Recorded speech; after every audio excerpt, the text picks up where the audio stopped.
आज के वीडियो में आपको बताने जा रही हूँ कि कैसे पता करें कि सूर्य आपको पीड़ा दे रहे हैं और कैसे मुक्ति पाएं। ये वीडियो उन लोगों के लिए विशेष यूज़फुल है जिनको अपनी कुंडली का पता नहीं है और हाथ देखकर काफ़ी कुछ अनुमान लग जाता है कि सूर्य पीड़ित है। विशेष रूप से आज का जो उपाय है, जिनकी हथेली में सूर्य पर्वत पर तिल है, जिनकी हथेली में सूर्य का जो माउंट है वहाँ पर सूर्य रेखा नहीं है, या कोई दोष है, सूर्य पर्वत बहुत ज़्यादा दबा हुआ है, या सूर्य बहुत ज़्यादा उठा हुआ है, पर्वत बहुत ज़्यादा सभी पर्वतों की तुलना में सूर्य पर्वत बहुत ज़्यादा उठा हुआ है, तो आज का आप ये उपाय कर सकते हैं। इसके अलावा जिनका जन्म किसी भी महीने से मतलब है 15 अक्टूबर से और 15 नवंबर के बीच जिनका जन्म हुआ है, उन लोगों के लिए ये जो उपाय है विशेष कारगर है। इसके अलावा जिनकी कुंडली में सूर्य शनि दोष है, वो भी इस उपाय को करके लाभान्वित हो सकते हैं। जिनकी कुंडली में सूर्य अष्टम स्थान में है, वो भी ये उपाय कर सकते हैं। इसमें कोई नग वगैरह नहीं है, सिर्फ आपको छोटे छोटे 2-3 उपाय करने हैं जिनसे कि सूर्य आपके अच्छे हो जाएंगे।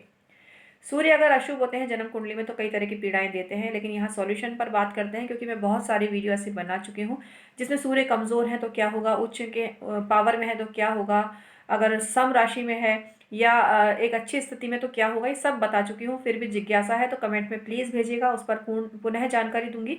लेकिन आज जो जानकारी दे रही हूँ ये आपके काफ़ी काम की है। इस उपाय को करने से न केवल आपको उच्च पद की प्राप्ति होगी, बल्कि सब जगह आपको सम्मान भी मिलेगा। अगर हर जगह आपकी मखौल मजाक उड़ाई जाती है तो उसमें कमी आ जाएगी। लोग आपके दबदबे को, वर्चस्व को स्वीकार करने लगेंगे और जो आप कहेंगे ना, लोग मानने लगेंगे। तो ये उपाय कौन से हैं, आइए जानते हैं। मैं हूँ डॉक्टर उमा श्री, जैसा कि आप जानते ही हैं, और मैं एक ज्योतिषी हूँ और यूट्यूबर हूँ, और यूट्यूब के माध्यम से तरह तरह की वीडियो बनाती हूँ। आप 20 वर्ष के मेरे ज्योतिषी अनुभव का लाभ उठा सकते हैं, कुंडली परामर्श ले सकते हैं, जिससे कि बिना खर्चे के ना नग पहने ना दांजा, कुछ भी नहीं करना है।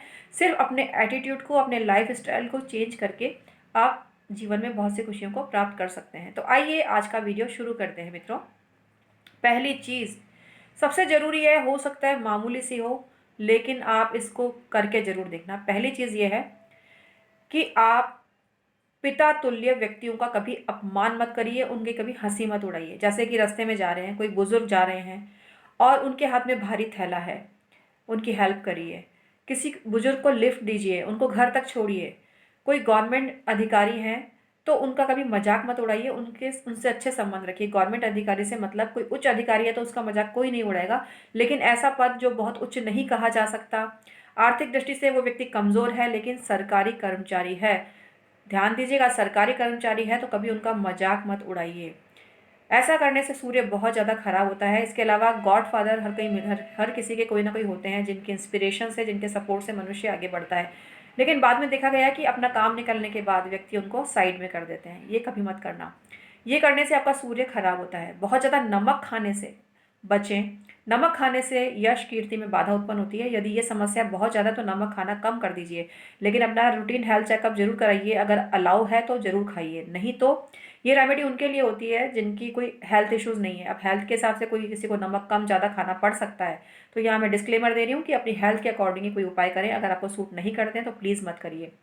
इसके अलावा बहुत ज़्यादा बेइज्जती हो रही है, कोई अपमान करे जा रहा है, तो आप संडे का फास्ट चालू कर दीजिए। उसमें नमक बिल्कुल मत खाइए, आप अनाज भी मत खाइए। इसके अलावा जो भी ईटेबल चीज़ें हैं, जो भी खाने योग्य चीज़ें जिनको आप समझते हैं, उनको आप खा सकते हैं। वो अनाज की कैटेगरी में नहीं आना चाहिए।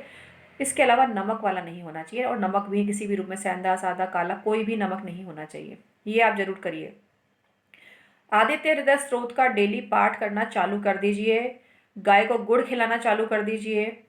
अगर बहते हुए पानी में, जहाँ वैसे गुड़ बहने से तो पानी गंदा होता भी नहीं है, तो एक डली गुड़ की पानी में बहा बहा सकते हैं अगर बहाव वाला स्थान है, या फिर रोटी पर गुड़ रख कर भी गाय को खिला सकते हैं। इतने सारी चीज़ें मैंने आपको बताई, ये कर लीजिए, इसमें कुछ खर्चा नहीं है।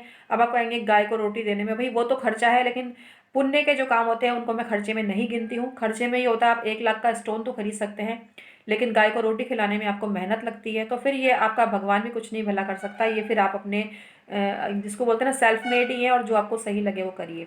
यहाँ जो मैं उपाय बता रही हूँ, इनको रेगुलर रेगुलर आप करते रहिए, फिर देखिएगा फ़र्क कैसे नहीं पड़ता है अपने जीवन से। अगर आप बहुत डिप्रेशन में रहते हैं, सफ़ेद और काले रंग के कपड़े कम कर दीजिए, पर्पल कलर ज़्यादा पहनना चालू कर दीजिए।